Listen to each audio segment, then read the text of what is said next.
yeah, I'm essentially putting much focus today on quantities that you can estimate during the early stage of an epidemic, like with a focus on cluster sizes and and outbreak detection.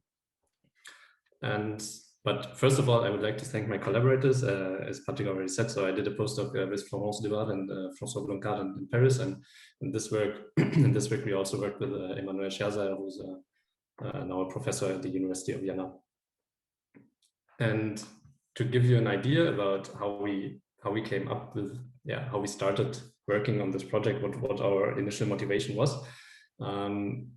It began essentially in March 2020 when the pandemic was on its rise, on its first rise in Europe, where we were asking ourselves about essentially how bad is the situation once you see the first death, COVID-19 related death or COVID-19 related hospitalization events, because obviously not everybody who is infected with COVID will in the end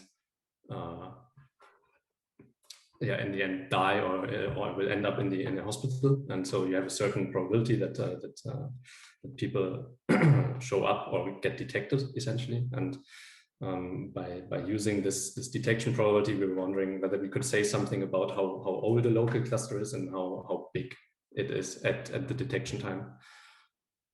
And so we started working on this with some mathematical theory, and then in October 2020, Slovakia announced that they were going to test their entire population in a one-shot mass testing effort, and by that aimed at identifying all of the infectious individuals that were currently infected in Slovakia.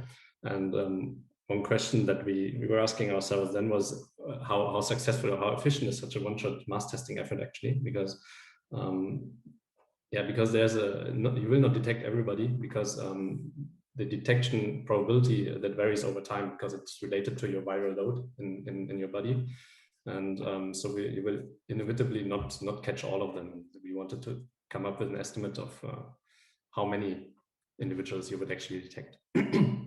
And then moving on even more, in December 2020, then the UK announced that there was a new variant of concern, the now famous B117 variant, that has significantly risen in frequency, at least in the UK at that time, and is now making up a large part at least of the infections, at least in Europe. And again, we thought that we would be able to relate again our ideas about cluster detection and detection times and detection sizes to this variant, because essentially you have the same problem again. So you're infected with this new variant, but not everybody who is infected will be detected or even sequenced, such that you actually see that it's this variant that you're infected with. And by applying again the tools that we developed or that we looked at before, we wanted to estimate to come up with an estimate for the emergence time actually of this variant. And lastly, now earlier this year, when at least in some parts of the world things were going slowly back to normal, and we were essentially interested in the frequency in the testing frequency that you need to contain new local outbreaks. So essentially the idea, at least here in Germany, is for the moment, so I'm at the institute here in the university, and the university, if I want to come to the institute at the moment, the university requires me to do a test. And if I go 5 times per week, I need to test twice per week, essentially. So that's at the moment the procedure here. And the question now is, how much testing do you need to make and do you need to do in order to detect clusters before they exceed a certain size, and so that these outbreaks remain controllable, essentially, by whatever measures you want to apply, like contact tracing or small lockdowns. So these are the motivating questions that were underlying all of the analysis that we did. But to start with, I will first go a little bit through the modeling details. So I will start with briefly recapping how to compute probabilities of establishment or probabilities of epidemic of for an epidemic to cause an outbreak, for a small number of infectious individuals to cause a larger outbreak. Then I will connect this probability of establishment to get an estimate of the mean epidemic size over time. And then I will apply these results to, as I said, the time of the first detection of a cluster and the size of an outbreak at this random detection time. And then if there's still some time left in the end, I will also talk a little bit about these questions related to testing. Okay, let's start with the probability of establishment. So all I'm going to tell you about here is essentially well known.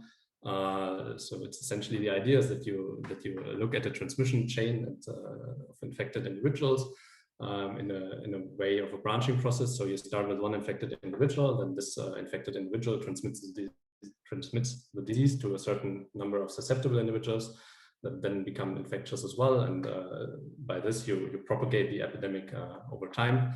And by simply looking at the generations of infected individuals, you are then able to make essentially predictions about the extinction probability of such an outbreak. And the key quantity that you need to know to do this analysis is the distribution of secondary infections, which I will also refer to the offspring distribution. So that's essentially the number of people that an infected individual will infect. And one common distribution that is often used is the Poisson distribution that I've plotted you here. And the Poisson distribution, it's mathematically very nice because it's very regular. So here I've chosen a mean somewhere between 2 and 3 individuals. So on average, there will be between 2 and 3 transmission events from a single infected individual. And as you see, okay, this distribution is then relatively symmetric around this mean value. So this is what I would refer to as a very regular distribution. And the parameter that you need to describe this offspring distribution is essentially just the average number of offspring. And in epidemiology, you refer to this number as the basic or effective reproduction number. And I will abbreviate this one by R. But then there's the observation that was made that actually not many diseases have this nice regular offspring distribution. So what people started looking at is people then took a more phenomenological approach by saying, okay, we need a distribution with more variance essentially. And that's how people came up then with the negative binomial distribution, which I've plotted you here in orange. And as you can see, okay, it has a very different shape to the Poisson distribution. So you have a lot of individuals that actually do not transmit the disease at all. But then you have a long tail of individuals that actually infect a lot of people. And then these people here at the in the right tail, those are the people that we commonly now refer to as super spreaders or as super spreading events, essentially. And the second parameter that you now need essentially to describe this distribution is some measure of variance, which is given by the dispersion parameter, which I will call kappa. And last, I also want to give you a third distribution, which is the geometric distribution. Essentially, this is it's a special case of a negative binomial distribution. So if you look at these the probability distributions, if you set kappa equal to 1, then you obtain the geometric distribution. And so it's not a surprise that it shows a similar shape as the negative binomial distribution. So you have again a large number of people that do not transmit the disease, and then a long tail of individuals that transmit the disease to a lot of susceptible individuals. And the reason why I'm giving you the geometric distribution as well is because it turns out that, well, for the geometric distribution, you can actually obtain an explicit form of an explicit survival probability of the epidemic. Okay, so how to compute now the probability of establishment? Again, this is well known in branching process theory. So what you essentially do is you look at a single individual, and then you look at the probability that this single infected individual will cause a large outbreak. And you do this by essentially summing up over all the possibilities that can happen. So there's the possibility that this individual will not infect anybody. So the epidemic goes extinct in one time step. And then there's a possibility that there's one offspring, and then you need to multiply this probability with the probability that this subcluster, this subtree then goes extinct. And by this you do for all possibilities, essentially for 2, 3, and so on, offspring. And to summarize this equation, you can this equation is essentially given by the expectation of this quantity here, and this expectation is referred to as a probability generating function. And so actually what you need to do is, in order to compute the extinction probability, you need to find the non-trivial fixed point of the probability generating function. And you can do this numerically. And this is then how the establishment probability looks like for the different offspring distributions. So you have the highest establishment probability for the Poisson case, which is actually also, you can actually obtain the Poisson distribution as well from the negative binomial by letting kappa go to infinity. So the dispersion parameter go to infinity. And yeah, as I said, this kappa is a measure of the variance. And so essentially the smaller kappa, the more variance the distribution has. And so kappa to infinity is essentially the negative binomial with the least variance that you can think of. And this is also, so this again comes back to what I meant by regular offspring distribution. So there's not much variance between single infected individuals in terms of their number of offspring, which is then also the reason why the establishment probability is essentially the highest in the Poisson case. And then as you increase the variance, the probability of establishment decreases. And as I said before, for the geometric distribution, you can actually compute this probability explicitly, and it's simply given by 1 minus 1 divided by r, the reproduction number. And this is actually an estimate that many people use, essentially. Even though it's not exact, it still gives you an idea about how many, for example, how many introductions you would expect on average for the epidemic to take off, let's say, right?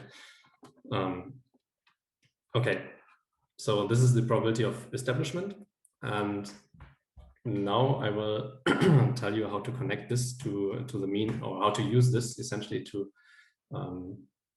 approximate the mean epidemic size over time. And for this, let me first tell you how we want to think about this epidemic process. So we look at infected individuals, and each infected individual, they become infected at some point. And let's say so that this individual becomes infected here at time t, and at time 0. And then the virus needs some time to replicate within the host before it actually becomes detectable, and before actually the transmission potential of this infected individual increases and is not 0 anymore. And this rate of transmission over the time, over the course of an infection of an individual, is essentially given by this function, or it has this form. So as I said, initially you have like approximately 2 days where there's essentially no transmission going on, but then you have a quick rise in transmission rate, which corresponds to the quick rise in viral density within the host, up until maximum is reached between 5 and 6 days in this case, and then it decreases again as the virus gets cleared in the host. And so this transmission intensity or transmission rate over time, this was also estimated very early on during the epidemic. So there were, I think, so the data that I use is, or the estimates that I use is essentially based on infection data from Singapore very early on, I think March 2020, where they looked at transmission pairs essentially, and then tried to estimate this curve or the parameters of such a curve. Okay, so we have this infected individual, we have the transmission rate, and then over time, this individual will transmit the disease and infect other susceptibles. So here, very early on, you have a transmission event in this case, then another one more close to the peak, third one, and even fourth one. And of course, since we look at each individual separately, you restart this infection age process for each individual at the time of infection. So while this curve is true over time for the first infected individual, here for the second one, you would restart the time for this individual and then apply the same transmission curve, okay? And then, yeah, there might be no transmission as in this case, or again, some transmissions of the subsequent individuals. So this is how we want to think about this epidemic, or about the dynamics. This infection intensity is essentially a proportional. So what we do is we use a proportional gamma distribution. And yeah, to quickly summarize this, we look at the individuals, and each individual is characterized by the infection age, which then tells us essentially the infectiousness, or the rate at which this individual transmits the disease. And this rate is given by the function tau of A, which I've replotted here. So this is tau of A. And what we do is we split tau of A into two terms. So one is essentially the number of secondary infection events, like this R that you have seen before. And the other term is the transmission density, which is essentially in probability density. And as I said before, so this mu is the density of a gamma distribution. And so this model you can then parameterize. And what we did is we took the parameters from from a preprint from the Oxford modeling group around Christoph Fraser. Yeah. So we have two numbers. We have the R and we have the density. And by this we can start now simulating the epidemic. That's exactly what I did. So I ran stochastic simulations. Exactly like I just explained to you. So looking at one individual and by that growing the epidemic. And what you see here is the epidemic size over time. So on the x-axis you have time, on the y-axis you have the epidemic size on a log scale. And what you see, so the dots are the means of my simulations. The dark shaded region is the 50% interquartile range, and the light shaded region is the 90% interquartile range. And what you see is you have a relatively steep increase early on, and then it flattens down, and then it goes over into an asymptotic growth rate essentially. And the question is now, can we predict this curve, or can we say anything?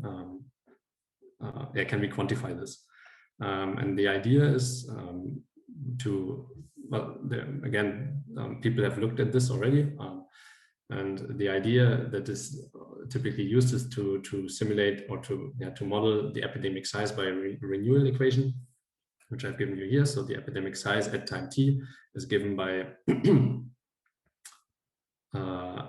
so the cumulative size. So we don't remove any individuals in this description. The cumulative size is essentially given by the initial number of infected, plus then a term that accounts for subsequent infection events. So I of t minus a is essentially in a recursive way defining the cluster size of a cluster that emerged a time steps ago, and a cluster that emerges a time steps ago. This happens at the rate tau of a. So this is how you explain this integral. And I think so. To me, at least, it's a little bit easier to think about this equation in a discrete time world. So essentially, really, the idea that you apply is you go from one time step to the next and basically add new clusters to the original process. So at the time step one, you have the initially infected plus the number of new clusters that emerge after one time step based on the initial number of infected. And then at time step two, you still have the initially infected. These clusters that emerged at time step one, they propagated one time step, so they've grown during one time step. So this is why we now have I of 1 and not I of 0. And then you add again new clusters that are added by the initial infected individuals at the second time step. And this you can do over and over again. And if you write down this formula essentially, then you actually get the discrete version of this continuous integral here. And at least to me, this helps how to think about this process. And okay, so now we have an equation which we can plot. And what you see is, okay, we have an underestimation here.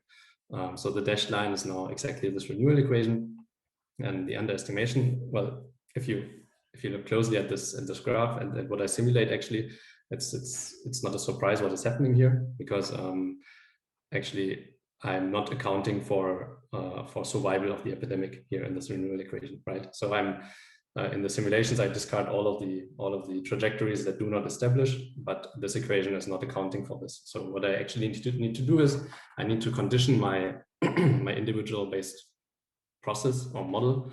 I need to condition it on non-extinction, and there's a neat way of doing this, which is called the Dupes H transform. And if you do this, essentially what you what you get is you transform the infinitesimal generator of this process, and by that come up with a correction factor for the original transmission rate, right? So the original transmission rate was our tau, and if you then apply this theory, essentially, you get a correction factor, which is now depending on the number of individuals. So this is a bit tricky, because what I do here is essentially I discretize a continuous quantity. So this is probably not the best notation, but to give you an idea, it's essentially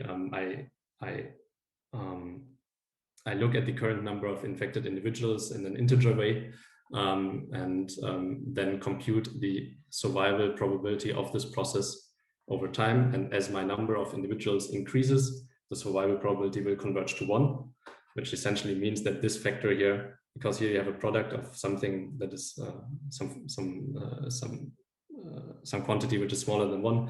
If you multiply this for a large number, then this converges to 0, essentially the same here in the denominator, and this factor essentially converges to 1 for large populations, which is essentially then recovering the asymptotic, the original model.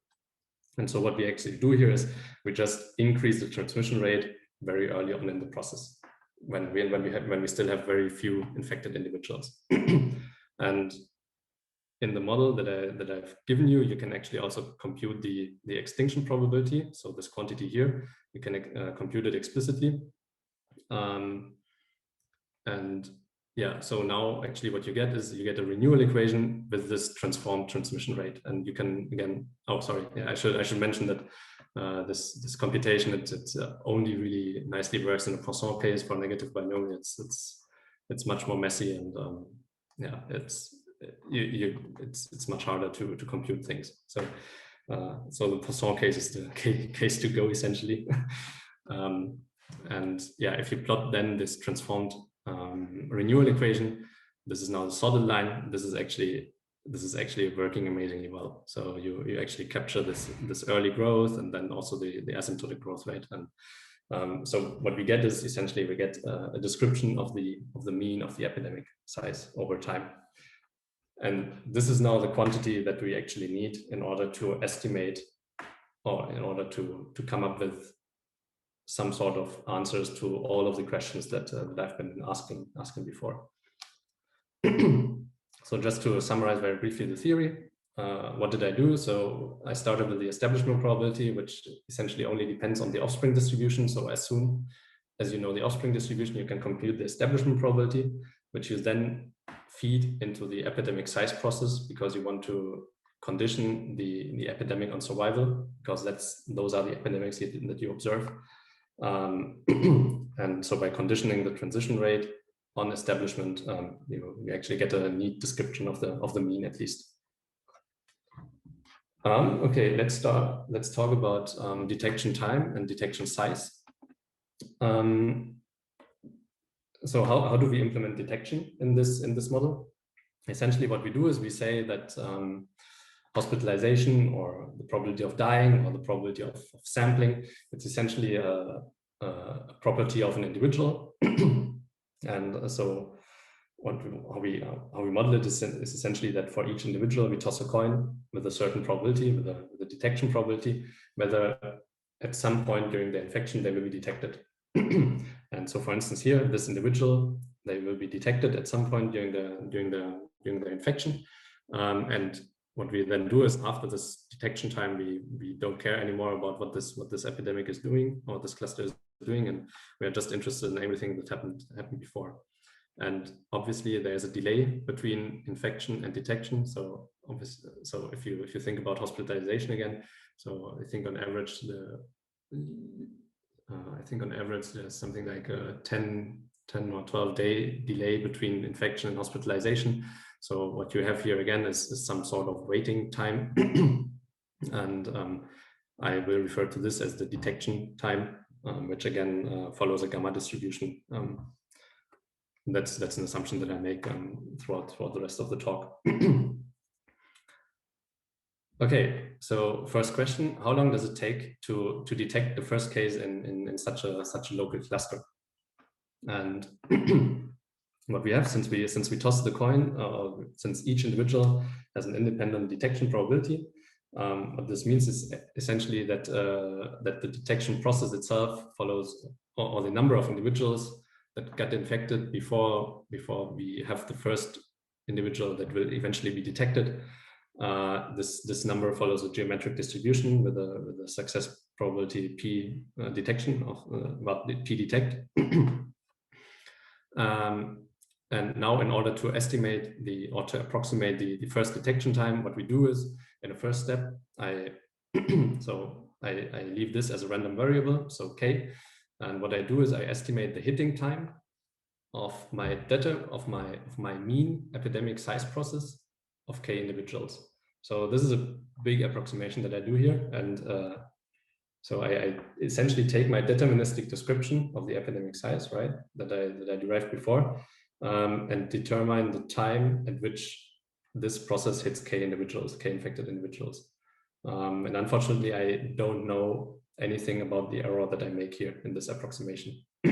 Because I only look at the mean, there will be an error which I cannot assess essentially, because I don't take into account the variance of the epidemic size. Okay, but once we have this time, this deterministic time tk, the hitting time of k infected individuals, what we can do is, well, from this hitting time, from this deterministic hitting time tk, that's the infection of the individual that will eventually be detected. I then just need to add the waiting time distribution of my detection time, which, as I said, is a gamma distribution. And so this will be then my random variable corresponding to the detection time. And summing this up, how I approximate the density of my detection time is essentially, well, I have this geometric distribution. I need to sum up over all possibilities of how many infections there will be before the first detection occurs. And then I just add the detection time distribution, multiply this with detection time distribution essentially. And if we apply this now to the hospitalization problem, let's say, so for hospitalization probability or individual hospitalization probability, this has been estimated by Salge et al. For the French epidemic in this case. So you get this value here, then in the SMILE group at Collège de France, led by Félix Foutel-Rodier, we estimated actually also the hospitalization time from infection to hospitalization, which is on mean 14 days. And given this, we can then actually apply the formula that I just shown you, and this is essentially what it looks like. So we have the solid line, which is my analytical approximation, and we have a histogram here, which is again simulation data that I obtained from the stochastic simulations using these parameters. And what you see is that we do reasonably well in the Poisson case, but we don't capture the tail essentially of this hospitalization time distribution. So here on the x-axis you have the hospitalization time, and on the y-axis you have the probability density. And yeah, so this long tail here we cannot capture, and this is essentially due to the reason I was telling you before, because I do not have any information about the variance of the epidemic size, or I don't make use of any information about this.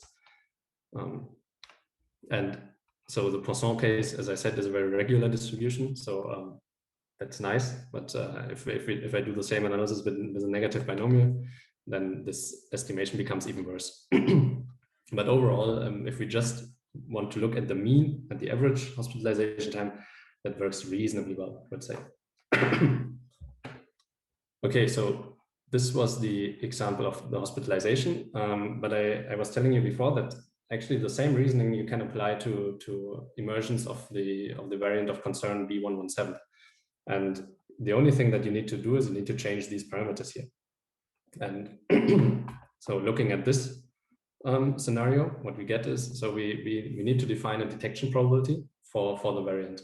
And what we know about the variant is that it was, so the first sample that got sequenced that contained this variant, it was sequenced on, it was sampled on the 20th of September 2020. We actually know how many infected individuals get sampled, get sequenced, how many, what sequencing rate essentially is. And we have some idea about the underreporting rate in the UK during that time. So underreporting essentially means that you don't detect, or you don't detect all of the infected individuals due to asymptomatics or for whatever reason.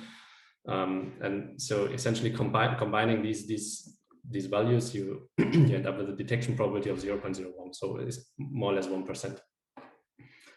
We also know the reproduction number of the variant, which is, well, at that time it was close to 1.5 because the wild type was at more or less 1.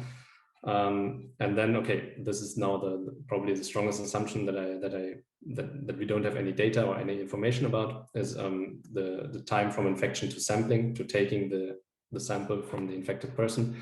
Yeah, what I assume here is I take as a mean of 7 days between infection and sampling, and with a variance that that essentially gives you that you do not detect people essentially before 2 days of their infection, and you have a very low likelihood of detecting people that have been detected longer than 10 days ago, infected longer than 10 days ago. But this, yeah, so the result is relatively robust to this choice, at least if you leave the mean unchanged. Yeah, and this is what you get. So what you see here is again the sampling time and the probability density, and what you now need to do in order to to infer the emergence date of the variant. Well, you have the 20th of September, then you subtract the mean, let's say here, and you end up with the beginning of August, essentially. But as you see, there's a very large variance in detection in first sampling times. So essentially, starting from day 5, 6, 7, something like this, until even up to 100 days nearly. So what all that we can say is just an average prediction, right? I'm sorry, Pete.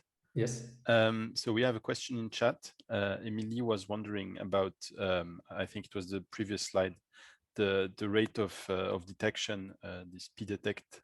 Why is it so low? Yeah, sorry, I didn't mean to interrupt. No, it's fine, I guess. So why is the detection rate so low? Yeah, because you said it was the hospitalization probability, so it means that if someone goes to the hospital and is infected, it only has a 2.9% chance of being detected. It's really low, no? No. It's sorry. Okay, that was maybe confusing. So the detection probability is essentially, in this case, the probability of getting hospitalized. So if you have COVID-19, if you're infected with COVID-19, then this 2.9% is essentially the probability that you will end up in hospital during your infection. Okay. So you always need to think about these individuals that get infected, and then what is the probability for this individual to end up in hospital, to die, or to get sampled or detected. Okay. Yeah. Okay, thanks.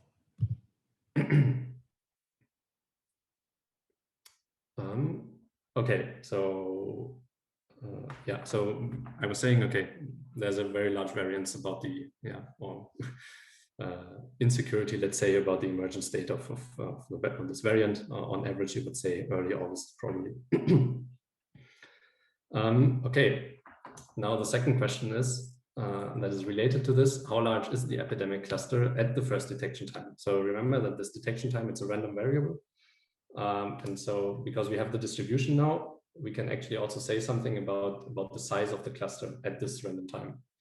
And the way we do this is essentially the following. We use this h of t. This was our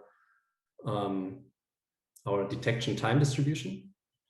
And what we do is now we then again take our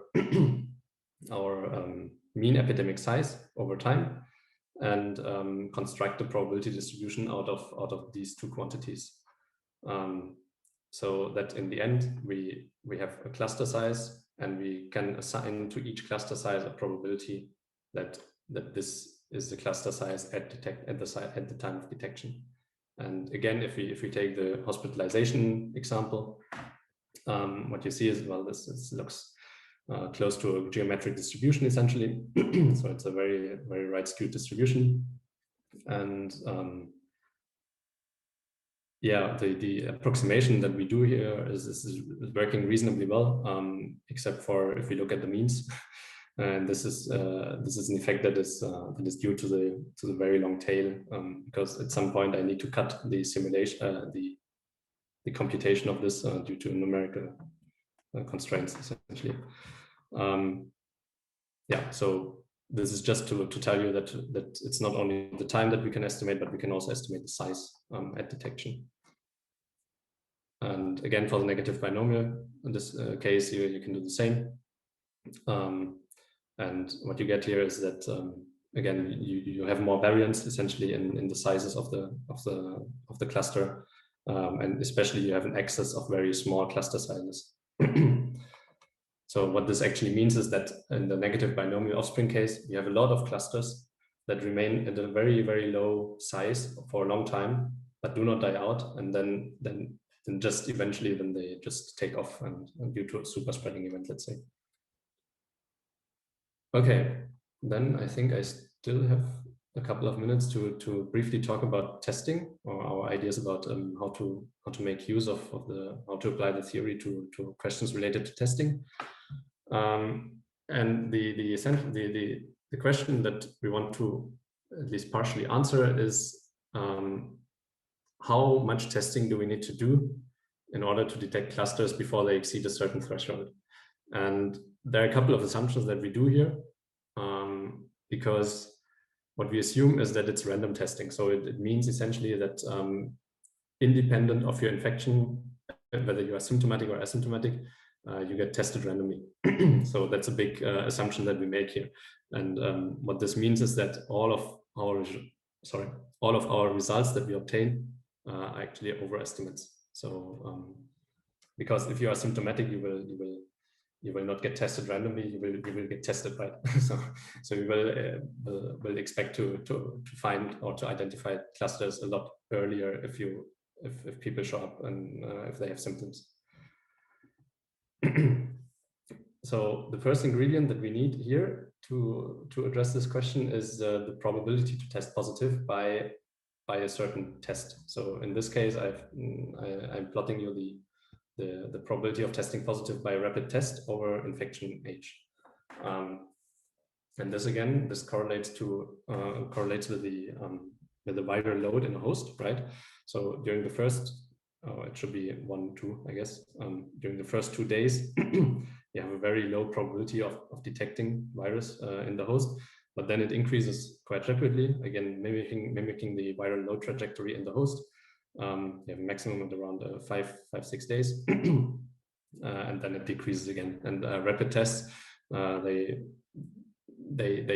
cannot detect very low viral loads. If you were to use a PCR test, let's say, this decrease would not be that steep. So you would still detect people up to 3 weeks, I guess, or maybe even 4 weeks. But here in the situation that we look at is rapid tests. So we take this curve, and this curve has been estimated for healthcare workers in the UK, I think during the first wave or first or second wave. I'm not exactly sure. And so another thing here is that the tests were not that good back then, right? So by now tests have improved, and what you would assume is that this curve should be shifted up by a certain factor, I guess. Okay, so the assumptions, as I just said, individuals are tested randomly independently of their infection status. and the fraction of individuals that we test per day is F in the whole population.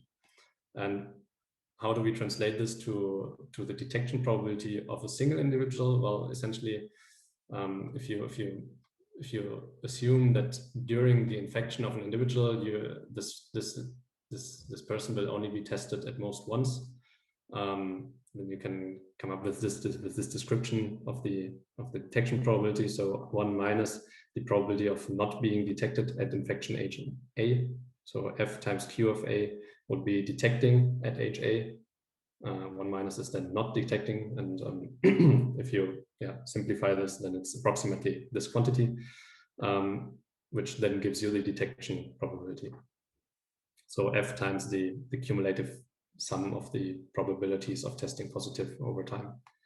And now what we need to do is essentially we apply all of the results from above, so about the time of detection and the size of detection, and apply this to this scenario. So what we get is essentially this graph. So on the x-axis, you have I am varying the daily testing frequency. So on the left at 0, you don't test anybody, and then you step by step you increase the daily testing frequency.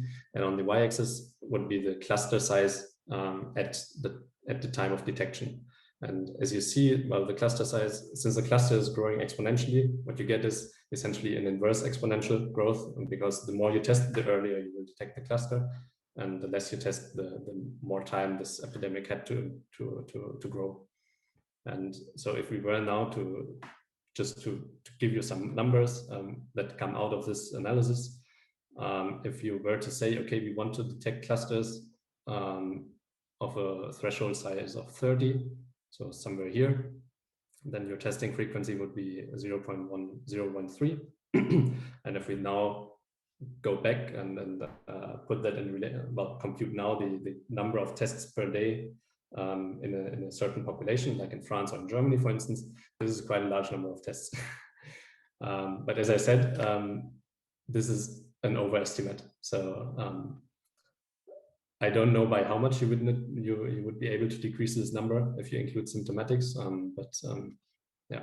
So this is the highest that you need to go, actually. And so I looked up 2 days ago the numbers from the ECDC, so the European CDC, essentially. And they were giving these numbers for the current testing capacity in France and in the currently performed tests per day in France and in Germany. I'm not sure though whether these numbers are correct. They seem a bit low to me. But anyway, so this is what you would get. And yeah, by this I conclude my talk, and just briefly tell you what you should take home, maybe. So the renewal equation that we derived by conditioning the individual-based process on survival, it really gives you a very good description of the average epidemic size over time. And this renewal equation then you can then use to compute the probability, or to approximate the probability distribution of the first detection time. Doing this, we applied this this approximation to the variant of concern, and by that estimate that it started circulating around early August. The probability distribution of the size, it shows a strong right screw, and actually in similar situations, people have shown that the size of a cluster at detection is a geometric distribution, and also in our case, it seems to fit. So it seems to look like a geometric distribution, essentially. And lastly, we have approximated the minimal testing frequency to detect clusters before they exceed a certain threshold. And this is something that might become relevant in zero COVID scenarios where basically there's just a very low community transmission going on, and then you want to detect clusters before they spread too far. And then I think there was something like that we could mention open questions, and actually something that I would be interested in, actually, but I talked a lot with Emmanuel about this, and he says it's basically not, yeah, he's very skeptic about this, which is a bit discouraging, but I would really like to get some idea about the variance of this epidemic size process, because actually if we know the whole distribution, or if we know the variance, then we can do even better predictions. But except for in the asymptotic case, there are some results, but we were not able to make actually numerical use of them. Yeah, so this would be something I would be interested in, or to if you have any ideas of how to do this, I would be open to discuss this with you.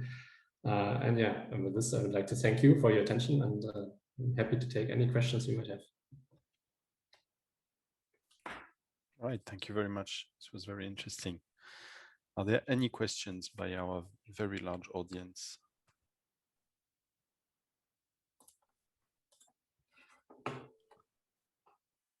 So what you were saying in the end there, this matter of the variance, do you think that that's the cause of the discrepancy that you saw in your simulations and the analytical result?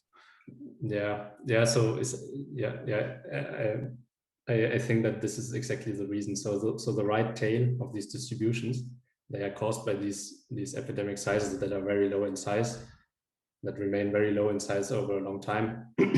Right, and then you detect them too late. Exactly, yeah. You detect them too late, but I predict detection much earlier because I just use the mean. Yeah. Right, because it's asymmetric. There's a skew here. Okay. Exactly. Yeah. Okay, that's very interesting. Yeah, I just see the chat. So exactly, yeah, this negative binomial distribution is actually, yeah, I agree with what Alex and Elise write. It's a Poisson distribution where you draw the average. So where you draw the rate of this Poisson from a gamma distribution. Yeah. Right, Lauren? Yes, I have a little question. On your slide 17, you draw the probability density versus the sampling time.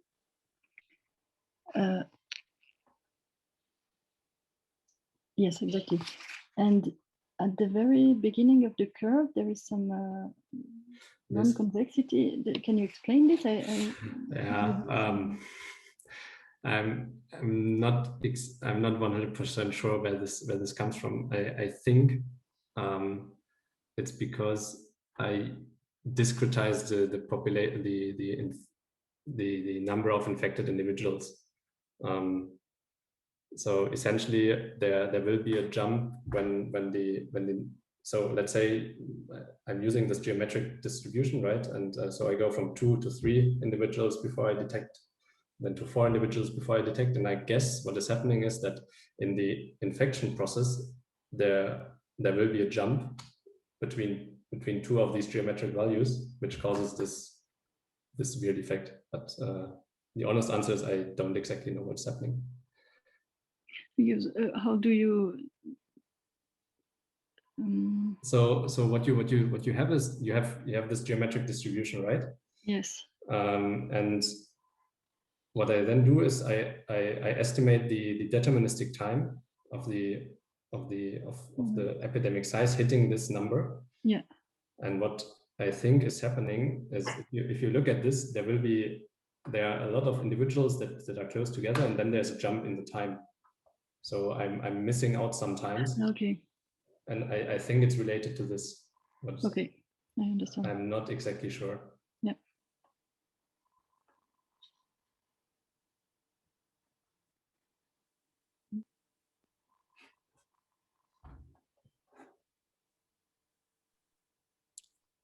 Any more questions?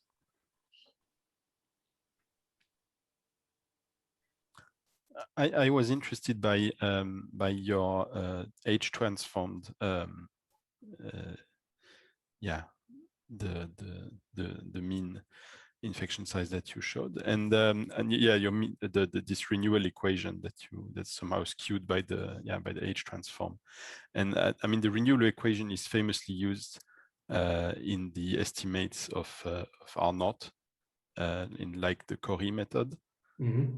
And you know, if there would be a way of taking this into account especially in early days of epidemics. So this might then lead to a bias in the true or not. I don't know if it would be an overestimate or an underestimate, but I mean the Corey method is famously unreliable in early days of epidemics. Yeah. So okay, yeah. Actually, we thought about that too. So essentially, the Corey method is working really well as soon as you enter this more or less asymptotic phase.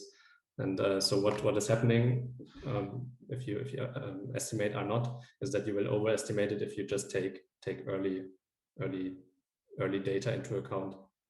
So the estimate of R naught that you obtain here would be let's say 4, whereas the true R naught is actually 2.7. Well, yeah.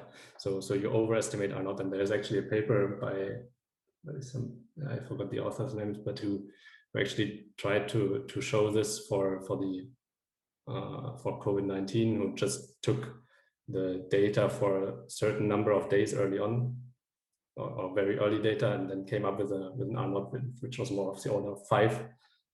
But actually the true R naught, so the one that you compute from the asymptotic growth curve, is somewhere between 2 and 3, I think. Right.